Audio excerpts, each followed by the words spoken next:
Hi, guys. My name is Randy C. Watts. Many of you know me. But those of you who don't, let me just tell you a quick story and why I've created this YouTube channel called Momo Nomo, which is a mouthful. Momo meaning Mormon and Nomo meaning no more. I grew up in the church. I was born into a family who were members of the church. I was actually adopted, so I was sealed to my parents when I was 8 years old. It was the same day my older sister was getting married in the Mesa Temple. Anyway, growing up in Mesa, Arizona, it was kind of like growing up in Utah. There were so many LDS people. And I was very active in the church. I was one of those guys who I obeyed all the rules. I grew up not drinking, not smoking, never did drugs, kept myself morally clean, didn't have any sex with my wife until we'd gotten married. I was married a virgin. I did everything like I was supposed to. I went on a mission to Spain, served for 2 years. And I don't regret any of that. As a matter of fact, my mission was an incredible experience. I learned Spanish. I worked hard to pay for it. And I came home, did what the prophet counseled and our mission president told us. I got married right away, had my kids. But it was about, 5 or 6 years ago that I started doing some real studying because I started to think a lot about things that just didn't make sense in the Church of Jesus Christ of Latter-day Saints. Number one, to be told that we're no longer Mormons, that was a win for Satan. What? I grew up being called a Mormon, calling the church the Mormon Church. We had Mormon.org. There still is Mormon.org. I Am a Mormon campaign that the church spent millions and millions on.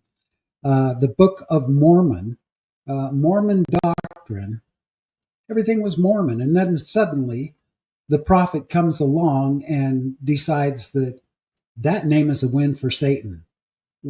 But where were the early prophets? Why didn't they say that it was a win for Satan? Anyway, I started looking into the history of the church. I started looking at what Joseph Smith really was. And I don't mean just conjecturing because of things that I had heard. I don't mean just rumors by anti-Mormon people. I dug deep into the studies. I also read the CES letter, which is very well composed and brought up a lot of questions too. I started watching podcasts thinking I was the only one doubting. And I realized I wasn't the only one. Hell, there were tons of people that were in the ex-Mormon or post-Mormon community. And I learned so much about the true life of Joseph Smith and the prophets that followed him. I was never taught things like the fact that Joseph Smith was a polygamist. I was never taught things like he didn't translate with the golden plates. He put his head in a hat and translated with a peep stone. I never did understand why the blacks were withheld the full benefits of the gospel. I never understood how a church could be so racist. I didn't understand how my sons, two of them who are gay, were excluded from activities and how they've treated people. I didn't understand, by the way, how there could still be hunger in so much of this world when the LDS Church has $250 billion saved up. And I always thought my tithing went to build buildings. I thought my tithing went to help the poor. I thought my tithing went to help people on their missions. No, My tithing went into a hedge funds, investment portfolios, so that the church could make more and more and more money. It's all about money. Anyway, I'm not going to get into all the details because that would take me 10 days. But I learned that the Church of Jesus Christ of Latter-day Saints isn't a church, it's a corporation. I learned that the temple was just a carbon copy of the Masonic order, and that the rituals in the temple were the same thing, right down to the marks and the garments and all of that. I learned that the church that I devoted my life to for 45 years of my life had lied to me over and over and over again. And in turn, I turned around and lied to others. You know, we're taught that man is as God once was, and as God is, man may become. That was ingrained in me. Well, think about it. If God was on the earth at one time, along with millions and millions of others, like it tells us in the temple that this ain't the first time, well, how many millions and millions of worthy men went up to become gods with their own worlds? Yet, I'm taught that there's only one God. Oh gosh, there's so many things going through my brain right now. I need to get off this train because, if you have any questions, contact me directly. I'm just letting you know that the reason that I am putting this YouTube page out there is to let people know why I left. I am not anti-Mormon, by the way. I have so much family and so many loved ones who are members of the church.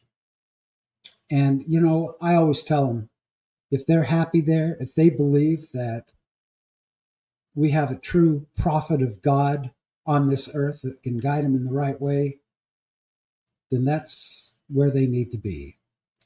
If that's where they're happy, they're in the right place. For me and my kids, we've all realized it, that we still live good lives. We still honor our parents. We help the poor, but we don't do it investing in a hedge fund. We do it by giving it right to the poor. We don't do it by hoarding as much money as we can possibly get our hands on, claiming that it's for when Jesus Christ comes again. Jesus Christ, when he comes, we're not going to have a need for any money. When he comes, our needs will be taken care of. So I don't want to hear the garbage that we're hoarding up all this money for when Christ comes. I don't love the church. I do love the members within, a lot of them.